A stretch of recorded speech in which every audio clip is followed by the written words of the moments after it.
참 좋으신 하나님 감사합니다. 이 금요일 저녁 우리를 주의 전에 부르시고 우리의 목소리를 높여 한 분 하나님을 찬양케 하심을 감사드립니다. 하나님 이 시간 하나님의 은혜 가운데 이 자리에 있사오니 하나님 더욱더 한량없는 은혜로 우리를 충만하게 채워주시사 하나님 우리가 맺는 말씀 가운데 주님의 그 선하신 뜻을 주님이 우리에게 원하시는 그 기쁨을 발견하는 귀한 시간 될 수 있도록 주님 인도하여 주시옵소서. 특별히 삼려전도에 하나님 앞에 귀한 찬양으로 올려드렸습니다. 하나님 함께하여 주시사 우리 삼려전도회가 우리 한마음께 기둥과 같은 역할을 감당케 하시고 주의 사랑을 나누는 은혜의 전도회로 세워질 수 있도록 주님 축복하여 주시옵소서. 감사드리며 우리를 권하신 예수님의 이름으로 기도드립니다. 아멘. 할렐루야, 반갑습니다. 금요 철의 기도에 나오신 우리 성도님들을 환영하고 축복합니다. 한 주 모두 행복하게 보내셨는지요? 설 명절에 있는 한 주였죠. 모두 즐겁고 행복한 명절을 보내셨을 거라 생각이 됩니다. 명절 동안 기쁨의 시간, 또 기쁨의 나눔도 있었지만 혹은 분주함과 피곤함, 또한 부담의 마음을 안고 혹시 이 자리에 나오신 분들이 계신지요? 오늘 이 밤 우리가 함께 말씀을 나누며 기도할 때에 하나님의 큰 은혜가 또 위로가 우리 가운데 함께하기를 축복합니다. 26년 시작과 함께 우리가 베드로전서 말씀을 통해서 소망이란 시리즈로 함께 말씀을 살펴보고 있습니다. 오늘 6번째 시간이죠. 지난 시간 베드로전서 4장 1절에서 6절 말씀을 통해서 소망이 우리의 남은 날을 새롭게 한다라는 그런 제목으로 말씀을 좀 나눴었습니다. 사랑하는 성도 여러분, 우리는 주 예수 그리스도로 소망을, 새로운 소망, 산 소망을 얻었습니다. 이제 그 소망은 우리로 하여금 우리의 남은 인생을 하나님의 뜻에 따라 살아가게끔 하지요. 이전에 우리에게 소망이 없을 때에 우리는 이방인과 같은 그런 생활을 할 수밖에 없었습니다. 음란과 정욕, 술 취함과 방탕, 향락과 우상 숭배의 삶을 살았던 우리들이 이제는 주님을 만나게 된 후 주님으로 인해 산 소망이 우리에게 있기에 이제는 이 세상의 정욕을 따르지 않고 하나님의 뜻을 따라 살아갈 수 있는 그런 힘이 우리에게 주어진 것이죠. 그래서 그 힘은 우리로 하여금 이 세상을 낯설게 살아가게끔 합니다. 영혼의 관점으로 이 세상을 바라보며 살아가게끔 하는 것이죠. 이 세상의 가치에 얽매여서 이 세상을 쫓아가는 그런 삶의 모습이 아니라 이제는 영혼의 나라, 하나님 나라의 소망으로 이 땅을 살아갈 수 있게끔 되었다는 것입니다. 그런 우리를 보고 세상은 우리를 향해서 왜 유독 너희만 그렇게 별나냐고 이야기하죠. 우리를 이상해 여긴다라고 베드로전서는 이야기합니다. 그러나 사랑하는 성도 여러분, 기억하시기 바랍니다. 우리는 이 세상과 함께 같은 방향을 보고 갈 수 없는 사람들입니다. 갈 수 없는 존재이죠. 왜? 원하는 방향, 목적지가 다르기 때문에 같은 방향을 보고 갈 수 없습니다. 그런 우리를 보고 유별나라고 이야기하지만은 그러나 사랑하는 성도 여러분, 기억하시기 바랍니다. 우리가 가는 이 길이 맞는 길이고 이 길에 생명이 있습니다. 그래서 우리는 이 길을 걸어갈 때에 거룩함으로 구별됨으로 걸어가야 할 것입니다. 거룩하게 구별된 자로 세상을 관통하는 일상의 삶의 모습이 저와 여러분 안에 있어야 된다는 것이죠. 이것이 바로 하나님 앞에 살아가는 저와 여러분의 삶의 모습이 될 것입니다. 오늘 말씀과도 이어지지만 사랑하는 성도 여러분, 우리는 언젠가는 누구나 다 하나님의 그 심판대 앞에 서게 될 것입니다. 그래서 우리는 그날을 준비하며 살아가는 것이죠. 예외인은 없습니다. 복음을 듣고 구원을 받은 우리 역시 하나님의 심판대 앞에 서고 복음을 외면한 자들 역시 하나님의 심판대 앞에 설 것입니다. 그래서 우리는 그 심판대의 앞을 준비하며 살아가는 그런 삶을 살아가야 한다는 것이죠. 바라기는 이제 우리가 이 남은 날을 정말로 하나님 기준 안에서 하나님의 말씀을 붙잡고 살아가는 저와 여러분이 되기를 주님의 이름으로 축복합니다. 주님을 믿고 주님의 말씀대로 우리 안에 주님의 십자가로 회복된 그 선한 양심으로 살아가는 저와 여러분 되기를 다시 한번 주님의 이름으로 축복합니다. 그래서 베드로는 오늘 본문에서 하나님 나라를 소유한 주의 백성으로 그 남은 날을 살아가는 우리에게 다음과 같이 권면을 하죠. 먼저 7절을 보면 이렇게 이야기합니다. 우리 같이 7절을 보겠습니다. 만물의 그러므로 너희는 정신을 차리고 근신하여 기도하라. 아멘. 사도 베드로는 종말의 신앙으로 깨어 기도할 것을 권면합니다. 마지막 날, 만물의 마지막, 즉 이 세상의 끝이 가까워 왔으니 깨어 기도함으로 이 남은 날을 살아갈 것을 권면하고 있는 것이죠. 사랑하는 성도 여러분, 세상 사람들도 종말, 말세를 이야기합니다. 그러나 그들이 이야기하는 그 종말 말세와 우리가 이야기하는 이 종말 말세는 다른 의미이죠. 그들은 살기 어려운 세상이 되었을 때에 상징적으로 비유적으로 종말 말세와 같다라고 이야기합니다. 그러나 우리가 이야기하는 말세는 정말로 세상의 끝이죠. 정말 마지막 날을 가리킵니다. 그날이 언젠가 우리에게 도래한다는 사실을 믿고 우리는 그 말세를 준비하며 살아가는 것이죠. 마가복음 1장 15절을 보면 그래서 주님께서 다음과 같이 이야기하시죠. 이르시되 때가 찼고 하나님 나라가 가까이 왔으니 회개하고 복음을 믿으라. 주님의 말씀입니다. 사랑하는 성도 여러분, 때가 찼고 하나님의 나라가 가까이 왔으니 회개하고 복음을 믿음으로 이 세상을 살아가야 한다라고 말씀해 주고 계신 것이죠. 주님께서 이미 주님이 오셨을 때 때가 찼다라고 말씀해 주셨습니다. 그런데 우리 가운데 의심이 있죠. 예전에 한 학생이 저한테 이런 질문을 했습니다. 예수님께서 오신 그때 2000년이 훨씬 넘은 그때도 말세이고 지금도 말세이니 도대체 그 말세는 언제냐는 것이죠. 말세가 종말의 때가 없는 것은 아니냐라고 2000년이라는 긴 시간이 흘렀는데도 아직까지 종말이 오지 않으면은 정말로 종말이 있는 것이 맞냐라고 묻는 그런 질문이었습니다. 그러나 사랑하는 성도 여러분, 우리가 반드시 알아야 될 것이 있습니다. 우리에게 있어서 종말은 언제나 그리고 항상 종말이라는 것이죠.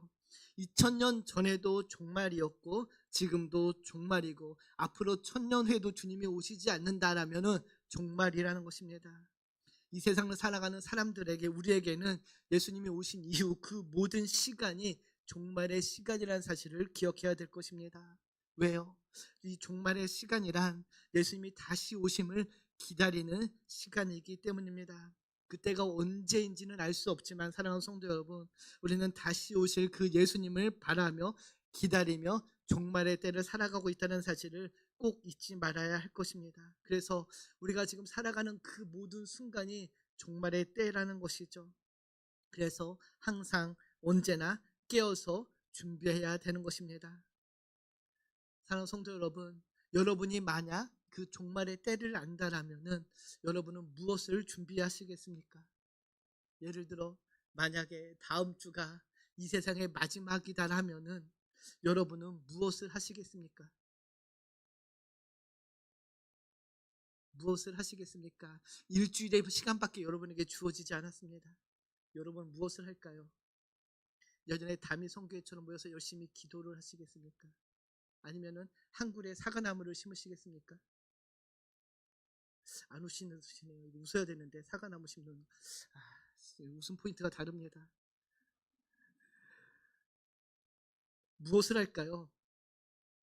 지금과 같은 모습으로 살지는 않겠죠. 그렇죠? 아마도 무언가 중요하고 시급한 것을 하든지 아니면은 넉넉고 아무것도 안 하든지.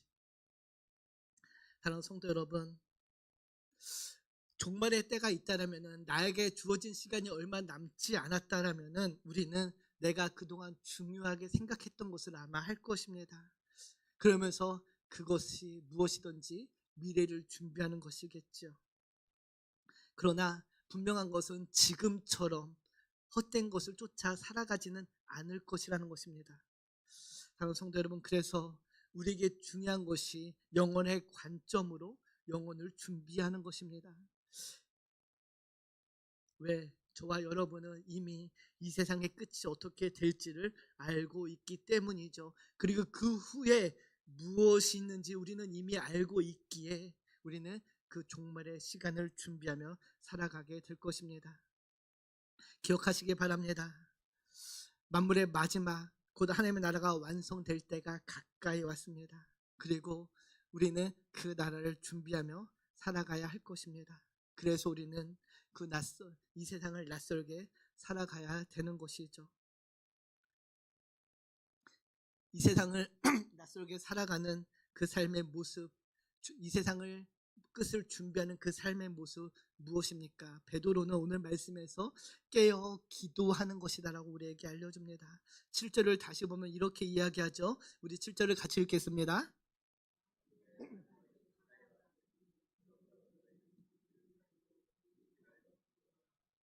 만물의 마지막이 가까이 왔으니 그러므로 너희는 정신을 차리고 기도하라라고 베드로는 권면합니다. 정신을 차린다는 것은 건전한 마음으로 성숙하고 올바르게 상황을 생각하고 가치를 검토하는 것을 의미합니다. 즉, 내 마음을 정리하고 올바른 길을 걸어가는 것, 그것이 정신을 차리는 것이죠. 또 근신하라라고 이야기합니다. 근신한다는 것은 일반적으로 말을 삼가다라는 뜻으로 사용됩니다. 근데 이 근신하다라는 그 뜻 안에, 헬라어 그 뜻 안에는 술 취하지 않다라는 뜻도 있습니다.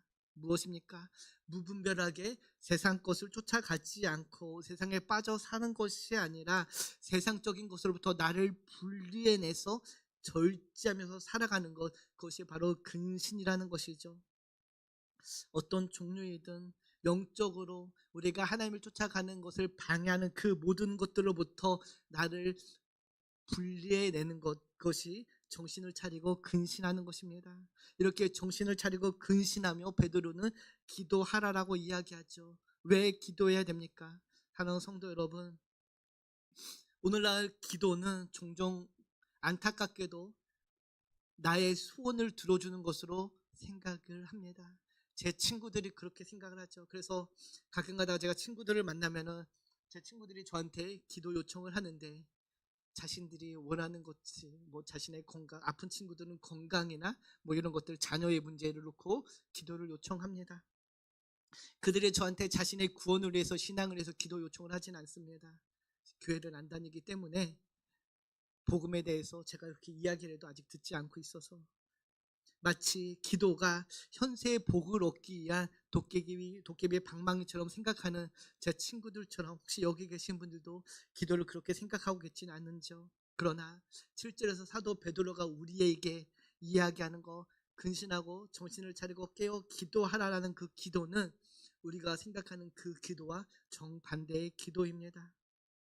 베드로는 기도를 통해 세상을 더 붙들라고 하지 않습니다. 오히려 기도를 통해 그 세상을 내려놓으라고 하죠. 그 기도를 통해 세상과 멀어지라고 이야기합니다.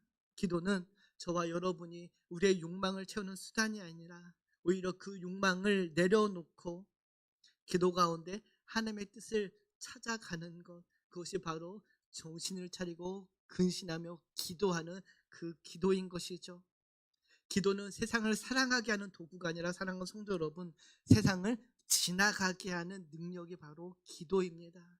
우리를 유혹하는 그 수많은 유혹 가운데 기도는 우리를 지켜주는 힘이요 능력이 되는 것이죠. 기도는 더 많은 것을 소유하는 통로가 아니라 이미 받은 은혜를 깨닫게 하는 통로입니다. 그래서 그 기도를 통해 이제는 하나님의 뜻과 나의 뜻을 맞춰 나가는 것이죠. 하나님의 뜻에 나의 뜻을 맞춰가는 것입니다. 나의 뜻에 하나님의 뜻이 맞춰지기를 원하는 것이 아니라 기도를 통해 하나님의 뜻에 나의 뜻을 맞춰 나가며 이 믿음의 길을 걸어가게 하는 것, 그것이 바로 우리의 기도요, 말세의 기도여야 하는 것이죠. 그래서 우리의 기도는 사랑하는 주님, 나에게 무언가를 달라는 기도, 주십시오라는 기도가 아니라 주님의 뜻이 이루어지기를 원하는 기도가 되어야 하는 것입니다. 말세의 기도, 바로 그런 기도를 드리는 저와 여러분 되기를 주님의 이름으로 축복합니다. 사랑하는 한마음교회 성도 여러분, 정신을 차리고 근신하며 기도할 때 우리는 삶의 방향을 놓치지 않게 될 것입니다. 무엇이 중요한지를 잊지 않게 될 것이죠. 세상의 일시적인 즐거움과 사라져 버릴 것에 연연하는 것이 아니라, 우리의 시간을 낭비하는 것이 아니라 세상과 다르게 살아갈 준비를 하게 될 것입니다. 사랑하는 성도 여러분, 2026년을 시작한 지 벌써 2달이 지났습니다. 여러분은 무엇을 기도하고 계신지요? 바라기는 여러분의 기도는 깨어 근신함으로 드려지는 기도요, 하나님의 뜻에 우리의 뜻을 맞춰 나가는 그런 기도가 되기를 소망합니다. 그리고 이어지는 본문을 보면 8절을 보면 이렇게 이야기하죠. 우리 같이 8절을 보겠습니다. 무엇보다 뜨겁게 서로 사랑할지니 사랑은 허다한 죄를 덮느니라. 아멘. 베드로는 종말의 신앙으로 기도하는 중에 끼어있는 교회 공동체에게 서로 사랑할 것을 권면합니다. 이렇게 깨어 기도하는 그런 공동체 안에 비로소 형제를 향한 뜨거운 사랑이 흘러나오게 된다는 것이죠. 그 사랑으로 서로 사랑할 것을 이야기하고 있는 것입니다.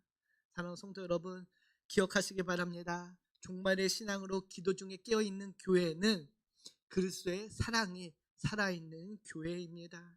하나님의 긍휼하심이 살아있는 교회고요, 주의 은혜가 넘쳐나는 교회는 사랑이 넘쳐나는 교회입니다. 왜 그렇습니까? 바로 주님이 그 사랑의 본이 되셨기 때문입니다. 우리가 서로 사랑해야 되는 그 이유, 우리가 서로 뜨겁게 사랑해야 되는 그 이유가 바로 주님께서 우리를 그렇게 사랑하셨기 때문이며 우리로 그렇게 사랑하라고 말씀하셨기 때문입니다. 요한복음 13장 34절을 보면 다음과 같이 이야기하죠. 우리 같이 읽겠습니다. 새 계명을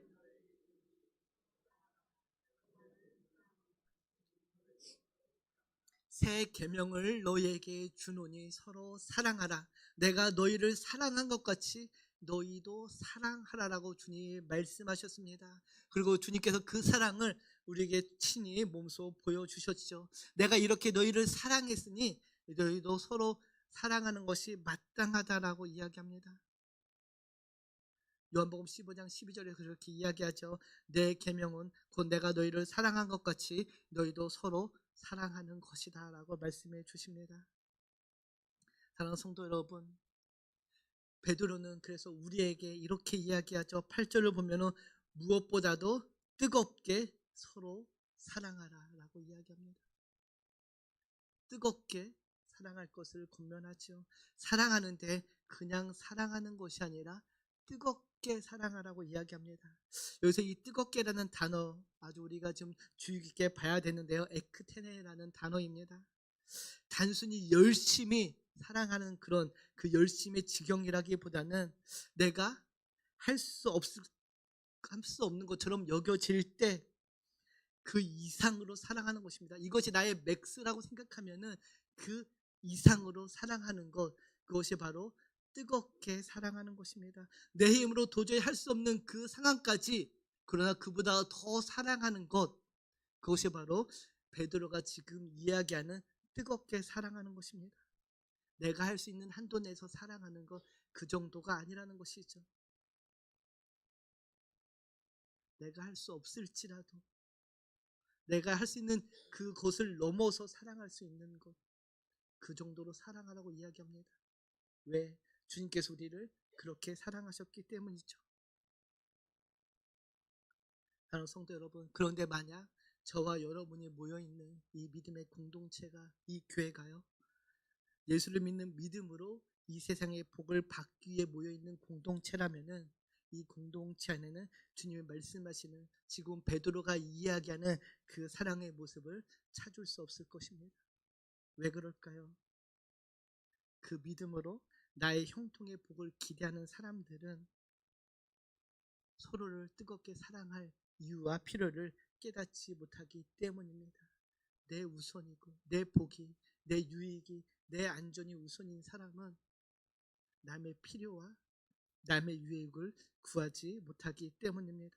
반대로 종말의 신앙으로 기도 중에 깨어있는 교회는요, 나의 구원의 근거가 바로 주님의 십자가라는 그 사실을 알기에 이제는 주님의 그 말씀에 순종함으로 나는 할 수 없지만 주님의 이름으로 주님의 사랑으로 사랑하는 공동체가 되어져 간다라는 것입니다. 나는 도저히 할 수 없고, 나는 도저히 이해할 수 없고, 나는 도저히 용서할 수 없고, 나는 도저히 용납할 수 없지만은, 그러나 주님께서 이미 우리를 그렇게 사랑하셨기에, 그렇게 사랑하는 것을 보여주셨기에 나는 할 수 없지만 믿음으로 결단함으로 나아가는 것입니다. 바로 초대교회가 그런 사랑의 모습을 우리에게 너무도 잘 보여주고 있죠. 사도행전 4장 32절을 보면 초대교회의 모습을 단적으로 다음과 같이 보여줍니다. 우리 같이 읽겠습니다. 믿는 무리가 한 마음과 한 뜻이 되어 모든 물건을 서로 통용하고 자기 재물을 조금이라도 자기 것으로 하는 이가 하나도 없더라. 아주 초대교회의 단적인 모습입니다. 저것이 초대교회의 전체 모습이라는 것은 아니죠. 아주 일부분, 지극히 100이면 하나의 모습인데 어떤 모습이었습니까? 서로 자기의 물건을 통용했다는 것입니다. 자기 재물을 조금도 자기 것이라 하는 이가 하나도 없었다라고 이야기하죠. 사랑하는 성도 여러분, 가만 생각해 보시기 바랍니다. 여러분에게 여러분의 목숨만큼 더 중요하게 생각하는 것이 무엇입니까? 여러분이 갖고 있는 재산, 자산 아닙니까? 그런데 그런 것을 내 것이라고 조금도 주장하는 사람이 한 명도 없었다라고 이야기합니다. 왜? 그 안에 주님의 사랑이 녹아져 있었기 때문이죠. 서로의 필요를 알기 때문에 내가 있는 것을 나눠줄 수 있었다라는 것입니다. 사랑하는 성도 여러분, 종말의 때를 살아간다고 말하면서 혹시 여전히 나의 유익과 나의 형통만을 구하고 있지는 않았는지요? 그렇다면 우리는 깨어 기도할 수 없습니다. 깨어있는 신앙은 반드시 사랑으로 나타나야 합니다. 고통 가운데 있는 형제를 외면하지 않는 것, 때는 나에게 손해가 되고 때는 이해되지 않고 마음이 상할지라도 그리스도의 사랑을 기준으로 끝까지 사랑하는 것, 그것이 저희 한마음교회의 모습이 되기를 주님의 이름으로 축복합니다. 이 시대 속에 주님이 원하는 교회가 바로 그런 교회임을 믿으시기 바랍니다. 한마음 성도 여러분, 사랑하고 계십니까? 지금 여러분 옆에 계신 지체를 그 누구보다도 사랑하십니까? 바라기는 정말로 옆에 계신 지체를 그 누구보다도 사랑하는 우리 한마음교회 되기를 소망합니다. 그리고 이어지는 12절을 보면은 사도 베드로는 다음같이 또 권면을 이어갑니다. 우리 같이 12절을 보겠습니다. 사랑하는 자이들 오는 불시험을 이상한 일을 당하는 것 같이 이상히 여기지 말고, 너희를 연단하려고 오는 불시험을 이상한 일을 당하는 것 같이 이상히 여기지 말고, 13절이 있는데 13절이 없네요. 13절을 보면 다음과 같이 이야기합니다. 같이 13절을 같이 보겠습니다. 오히려 너희가 그리스도의 고난에 참여하는 것으로 즐거워하라. 이는 그의 영광을 나타나실 때 너희로 즐거워하고 기뻐하게 하려 함이라. 아멘. 베드로가 우리에게 주는 권면, 세 번째 권면은 고난을 낯설어 하지 말고 고난 가운데 기뻐하라는 것입니다. 우리가 계속해서 베드로전서를 보면서요, 우리가 베드로가 우리에게 하는 이야기가 있습니다. 하나 있죠. 고난입니다.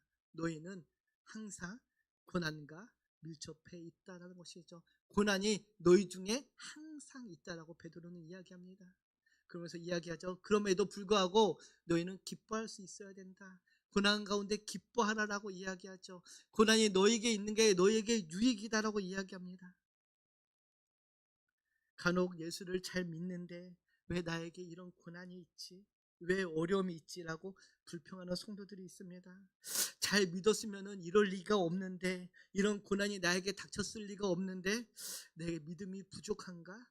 자책하는 성도님들도 계십니다. 그러나 사랑하는 성도 여러분, 그렇지 않습니다.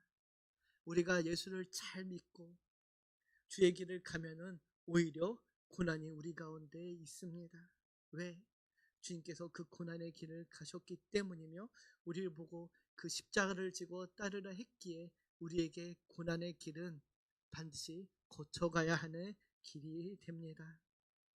그러면서 베드로는 그 고난을 낯설어 하지 말고 고난을 즐거워하라고 이야기하죠.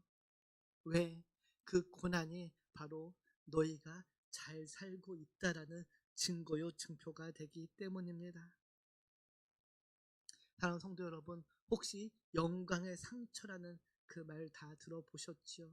상처가 언제 영광의 상처가 됩니까?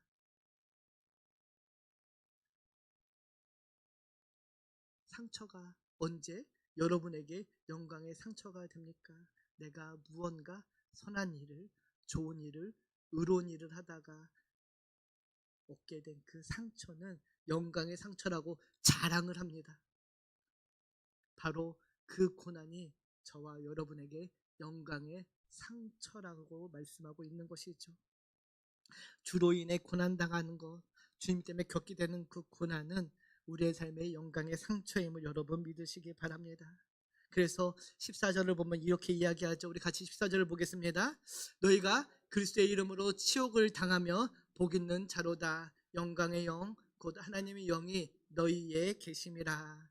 너희가 그리스도의 이름으로 치욕을 당하면 너희는 복이 있다라고 이야기합니다. 사랑하는 성도 여러분, 그리스도의 이름으로 치욕을 당하면 복 있는 자입니다. 믿으십니까? 이것이 우리가 이 세상을 살아가면서 고난을 어떻게 바라봐야 하는지의 기준이 됩니다. 고난을 당하는 것이 복이라는 이 사실을 여러분 믿으시기 바랍니다. 그래서 우리는 고난 가운데 소망을 품고 이 땅을 살아가게 되는 것이죠. 혹시 지금 겪고 있는 어려움 때문에, 당하고 있는 불편함 때문에, 손해 때문에, 또 여러분의 어깨를 짓누르고 있는 짐 때문에 아파하십니까? 힘들어 하십니까? 좌절 가운데 계십니까? 낭망 속에 있으십니까?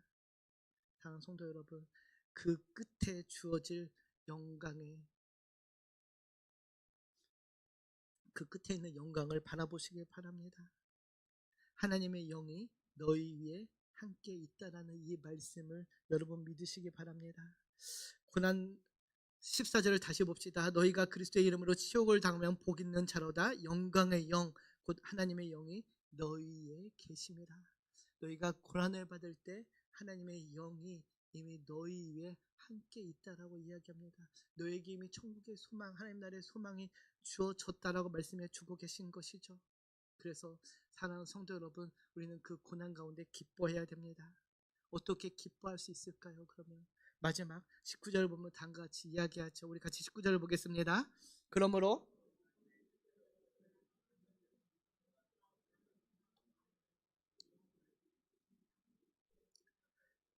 아멘. 그 영혼을 미쁘신 창조주께 의탁할지어다. 그분의 손에 우리의 삶을 맡길 때에 우리는 고난 가운데 기쁨으로 이 땅을 살아갈 수 있게 될 것입니다. 사랑하는 성도 여러분, 저와 여러분의 삶을 온전히 하나님께 맡기고 계신지요? 아니면 여전히 나의 삶의 반은 하나님께 맡기고 반은 여전히 내가 주장하고 있지는 않는지요? 우리가 하나님께 우리의 영혼을 맡긴다는 것은요, 사랑하는 성도 여러분, 썩어질 세상의 것들에 대한 집착을 버리고 순전하게 하나님의 말씀을 따라 살아가고자 하는 믿음의 결단입니다. 나의 주장을 내세우는 것이 아니라, 내 생각을 주장하는 것이 아니라 오로지 하나님께서 말씀하신 그 말씀을 믿고 순종하며 살아가는 것, 그렇게 살려고 결단하는 것, 그것이 바로 하나님의 손에 우리의 삶을 맡기는 것입니다. 여러분은 정말로 하나님의 손에 여러분의 삶을 맡기고 계십니까? 종말의 때에 모든 것을 심판하시고 회복하실 하나님의 손을 믿고 맡기시기를 바랍니다. 19절을 다시 보면 이렇게 이야기하죠. 또한 선을 행하는 가운데 그 영혼을 미쁘신 창조주께 의탁할지어다. 미쁘신 창조주. 여러분, 우리 하나님은 신실하신 하나님이십니다. 미쁘다는 것은요, 신실하신 하나님을 이야기합니다. 신실하시란 뜻이 무엇인가요? 변함이 없는 하나님이시죠. 약속을 취소하지 않으시는 하나님이십니다. 우리에게 이미 구원을 약속하셨고 구원을 주신 그 하나님을 믿고 신뢰할 때 우리는 우리의 삶을 온전히 하나님께 맡길 수 있는 것입니다. 우리를 붙들고 계시는 그 하나님의 손은 결코 흔들리지 않는다라는 사실, 변치 않는다는 그 사실을 믿고 정말로 의지하고 나아가는 우리 모든 한마음교회 성도님 되기를 축복합니다. 이제 설교를 맺습니다. 사랑하는 성도 여러분, 사도 베드로는 우리에게 종말의 때를 삼는 성도로서 깨어 기도할 것을 권면합니다. 그리고 서로 사랑하라고 이야기하죠. 또 여러분 고난 가운데 있습니까? 고난 가운데 기뻐하고 감사하라고 이야기합니다. 그리고 마지막으로 그렇게 살기 위해서 하나님께 너의 삶을 온전히 맡기라라고 권면합니다. 오늘 이 밤 우리가 기도할 때 우리의 삶을 온전히 하나님께 맡기기로 결단하는 이 밤 되기를 소망합니다. 그리고 우리에게 주신 그 산소망을 붙들고 내일을 바라보며 승리의 길을 걸어가는 모두가 되기를 주님의 이름으로 축복합니다. 기도합니다. 참 좋으신 하나님 감사합니다. 하나님, 종말의 신앙으로 깨어 기도함으로 이 땅을 살아가기를 소망합니다. 기도가 알라딘의 램프가 아니라 이 세상을 관통하는 우리의 믿음의 힘이 되게 하시고 그 기도를 통해 서로 사랑하고 용납하며 주님께서 주신 이 교회를 힘써 지켜나가는 한마음교회 되게 하여 주시옵소서. 혹시 주님을 믿는 믿음으로 말미암아 고난 가운데 있는 주의 자녀들이 있습니까? 하나님 위로하여 주시고 오히려 그 고난 가운데 기뻐할 수 있는 넉넉한 믿음을 부어 주시옵소서. 우리의 모든 삶을 주님께 맡기기로 결단합니다. 주님, 우리의 삶을 받아주시고 정말로 푸른 출장과 쉴만한 물가로 인도하여 주시옵소서. 감사드리며 우리를 권하신 예수님의 이름으로 기도드립니다. 아멘. 우리 주님이 가르쳐 주신 기도 마칩니다. 하늘에 계신 우리 아버지, 아버지의 이름을 거룩하게 하시며 아버지의 나라가 오게 하시며 아버지의 뜻이 하늘에서와 같이 땅에서도 이루어지게 하소서. 오늘 우리에게 일용할 양식을 주시고 우리가 우리에게 잘못한 사람을 용서하여 준 것 같이 우리 죄를 용서하여 주시고 우리를 시험에 빠지지 않게 하시고 악에서 구하소서. 나라와 권능과 영광이 영원히 아버지의 것입니다. 아멘.